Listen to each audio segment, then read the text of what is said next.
Agora a gente vai para a terceira pergunta, e eu diria a mais importante, a plausibilidade jurídica do objeto.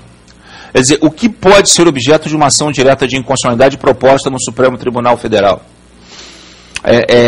Quando você fala de objeto em ação direta de inconstitucionalidade, especificamente nessa modalidade de controle abstrato, você necessariamente está submetendo esse objeto a três, digamos, requisitos. Tá? Vamos ver como é que isso funciona lá no quadro branco.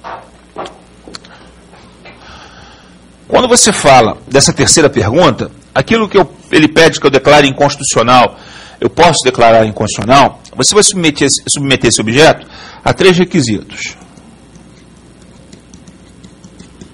Requisito temporal. Requisito espacial.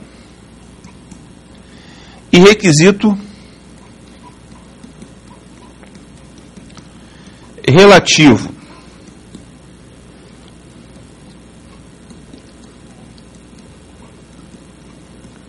À natureza jurídica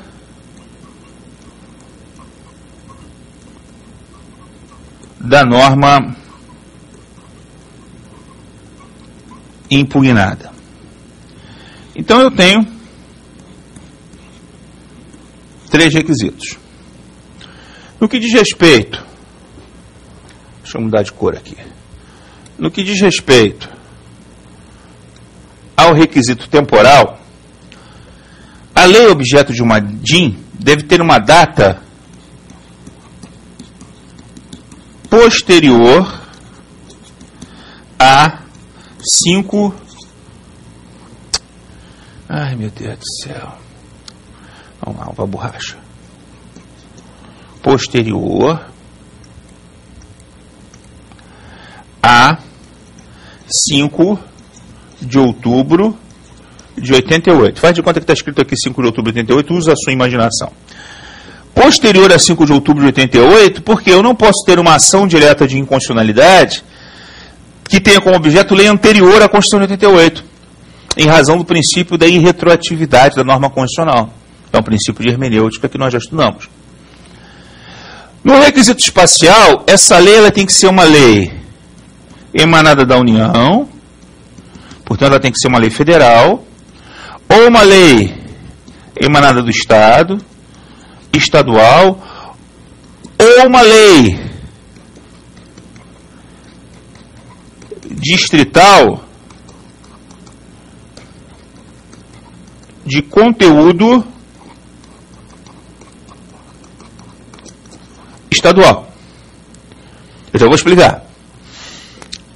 E relativo à natureza jurídica da norma impugnada, essa lei, para ser objeto de uma DIN, esse ato normativo, ele tem que ser genérico e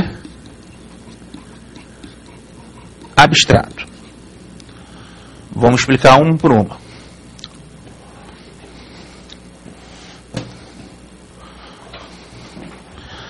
É difícil escrever nessa lousa. Ou você escreve muito pequeno e fica ruim a letra, você escreve muito grande, não dá espaço, aquela coisa horrorosa lá. Isso tem que fazer slide de tudo. Bom, vamos devagar. Requisito temporal. O Supremo Tribunal Federal não admite como objeto plausível de ADIM qualquer lei com data anterior a 5 de outubro de 88. Pelo simples fato de que a ADIM ela surge ou ressurge com a Constituição de 88 como norma constitucional originária, prevista no artigo 102, inciso 1, a linha A da Constituição da República. E, da mesma maneira, quando a gente estudar a ação declaratória de constitucionalidade, a gente vai ver que nenhuma lei federal anterior a 17 de março de 93, ainda que a lei seja posterior a 5 de outubro de 88, mas anterior a 17 de março de 93, pode ser objeto de ação declaratória de constitucionalidade, que a ação declaratória de constitucionalidade surgiu através da emenda constitucional número 3, promulgada nessa data. Então a lógica é a mesma. Não importa se a norma constitucional é originária ou derivada, ela não retroage. Até alguns anos atrás, a gente podia afirmar que nenhuma forma de controle abstrato de constitucionalidade podia incidir sobre o ordenamento jurídico pré-existente, a Constituição de 88. Hoje a gente não pode afirmar isso porque a gente tem a arguição de descumprimento de preceito fundamental que admite como objeto norma pré-existente, mas a gente vai ver isso depois. O fato é que se a questão vem dizendo a ação direta de inconstitucionalidade admite como objeto lei anterior à Constituição atual, direito ordinário pré-existente, a resposta é que não admite. Mas se vier assim assertiva, há a possibilidade de norma anterior à Constituição ser objeto de controle abstrato de constitucionalidade, aí a assertiva está correta, porque tem a DPF que admite que lei anterior seja objeto do seu controle, da sua análise. Então, em relação ao requisito temporal, estamos conversados.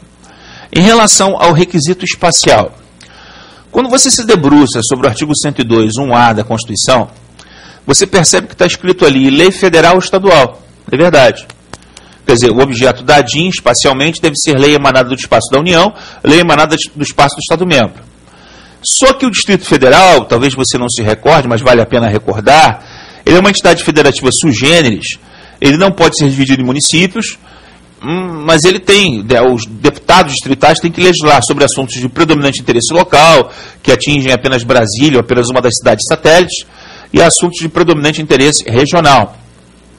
Por isso que o nome do órgão legislativo é Câmara Legislativa, é uma mistura de Câmara Municipal com Assembleia Legislativa. Por causa disso, o Distrito Federal tem uma dupla competência normativa.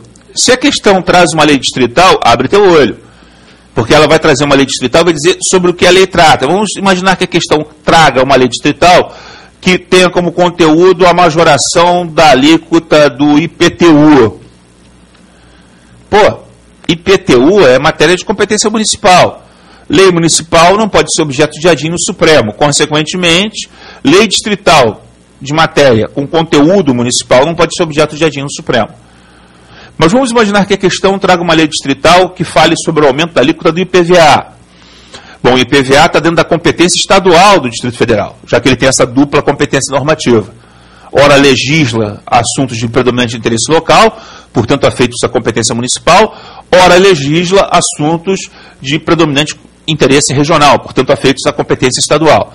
Se a lei tem conteúdo estadual, essa lei distrital pode ser objeto de ADIM no Supremo. Perfeito. Então, do ponto de vista do requisito espacial, estamos conversados. Consequentemente, lei municipal não pode. E, finalmente, no que diz respeito à natureza jurídica da norma impugnada, uma norma de efeitos concretos, um ato normativo de efeitos concretos, não pode ser objeto de ação direta de inconstitucionalidade no Supremo. Só a norma genérica abstrata. O que significa isso, professor? A norma genérica abstrata é a norma que obriga a todos, indistintamente. É diferente você falar de uma resolução do CONTRAN, que explicita o conteúdo de um artigo do Código de Trânsito, e você falar do Código Nacional de Trânsito, que é uma lei. A função da resolução do CONTRAN é regulamentar o Código Nacional de Trânsito. Quer dizer, uma ação direta de inconstitucionalidade não pode ter como objeto atos de efeitos concretos, por exemplo, um auto de infração. A sua empresa sofreu uma auto de infração, você vai promover uma ADIM querendo inquinar de inconstitucional auto de infração. O ministro relator não vai receber essa ADIM. Porque vai entender que o ato é de efeitos concretos, e é de efeitos concretos. Então, há resoluções, por exemplo, da Previdência Social, que têm efeitos genéricos abstratos, e que são objetos plausíveis de ADIM no Supremo. E há resoluções da Previdência Social que são resoluções de efeitos concretos, e que não podem ser objeto de ADIM. Como você vai se submeter a questões de múltipla escolha, a assertiva vai dizer assim, o decreto aduaneiro tipicamente regulamentar, aí não pode ser objeto de ADIM. O que não dá é para você ir para uma prova da ESAF, principalmente da ESAF, sem saber isso aqui. O que pode e o que não pode ser objeto de ADIM no Supremo. Então a gente tem dois caminhos aqui. Ou a gente, eu levei aqui o quê? 10 minutos, explicando, né? O caminho do entendimento, olha, explicando, tem o princípio da irretroatividade da norma constitucional, por isso que a lei tem que ter sido criada já sob a égide dessa Constituição para ser objeto de ADIM, tem os limites espaciais, tem o Distrito Federal que é um problema à parte, a norma tem que ser genérica e abstrata, então você entende isso. Ou você decora, né? Agora, sinceramente, eu, se fosse você, não ia para a prova sem saber isso aqui. Você pode decorar, você pode usar o quê? A lógica reversa, né? Aquilo que não pode ser objeto de ADIM no Supremo. Super simples. Norma constitucional originária. Não se esquece, né? Norma constitucional originária não pode ser objeto de nenhuma forma de controle de constitucionalidade. Foi aquela norma colocada na Constituição pelo Poder Constituinte, dito originário. Essa não pode ser objeto de nenhuma forma de controle. Então, norma constitucional originária não pode ser objeto de ADIM no Supremo. O que mais que não pode ser objeto de ADIM no Supremo? Lei municipal. Lei municipal também não pode. Lei distrital de conteúdo municipal também não. Lei distrital de conteúdo municipal, nem pensar. O que mais que não pode ser objeto de ADIM no Supremo? Ato normativo tipicamente regulamentar. Aquele ato de efeitos concretos a que eu me referia ainda agora. Não pode ser objeto de ADIM no Supremo. O que mais que não pode ser objeto de ADIM no Supremo? Qualquer lei com data anterior a 5 de outubro de 88. Então, tu tem duas opções aqui. Ou você entende, ou você decora. Decorar é perigoso, que pode dar o branco na hora da prova, né? Então, repetindo, o que não pode ser objeto de ADIM no Supremo? Norma constitucional originária, lei municipal, lei distrital de competência municipal, de conteúdo municipal, ato tipicamente regulamentar e qualquer lei com data anterior a 5 de outubro de 88. Quer dizer, são as 5 excludentes. O que pode ser objeto de ADIM no Supremo? Lei genérica, qualquer norma, um ato normativo genérico abstrato, posterior a 5 de outubro de 88, emanado da União, do Estado membro ou do Distrito Federal na sua competência estadual. Você escolhe o caminho e a partir desse caminho você define. Então eu tenho 3 perguntas que o ministro relator faz antes de receber a petição inicial. Aquele que me provoca, pode me provocar? Está no 103.19? Toma cuidado, hein, gente? Estou indo cuidado. Eu falei para você, tem gente que aparentemente não está no 103.19, mas está. Por exemplo, a questão dizendo que o presidente do Tribunal de Justiça do Estado de Santa Catarina é legitimado ativo para promover ADIM no Supremo. Se ele estiver substituindo interinamente o governador do Estado de Santa Catarina, o vice-governador viajou, o presidente da Assembleia Legislativa viajou também, e ficou quem assumiu o governador do Estado, a governadoria do Estado de Santa Catarina, o presidente do Tribunal de Justiça. Então, enquanto o governador interino, ele pode promover ADIM. Então, toma cuidado com isso, tá? Então, não é só ler o 103.19, não. É refletir sobre o que você está lendo. É aquele negócio, a visão além do alcance. Você tem que ir além do que você está lendo. Além da literalidade. Então, esse 103.19 ele vai ser importantíssimo para mim, que as mesmas pessoas, os comentários que eu fiz sobre legitimados ativos universais especiais vão ser aplicados à ADIM, à ação por omissão, à ação declaratória de constitucionalidade e à arguição de descumprimento de preceito fundamental. Quer dizer, das 5 modalidades de controle abstrato, 4 têm legitimados ativos aí nesse caput do 103.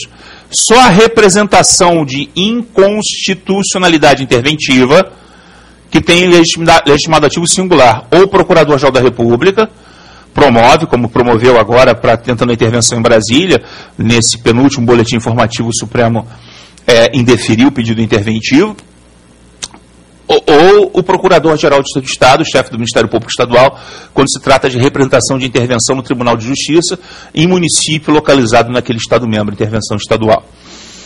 A legitimidade ativa aí é singular, mas as outras 4 modalidades nós vamos voltar a esse papo, legitimado ativo universal, especial, né? A gente vai voltar.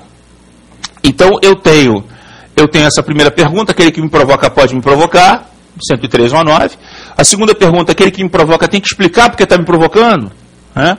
Tem que dizer porque tem que apresentar a relação de prejudicialidade, ou não, já se presume demonstrado. É um legitimado ativo universal, já se presume demonstrado. Especial vai ter que demonstrar. E quem são os especiais aqui?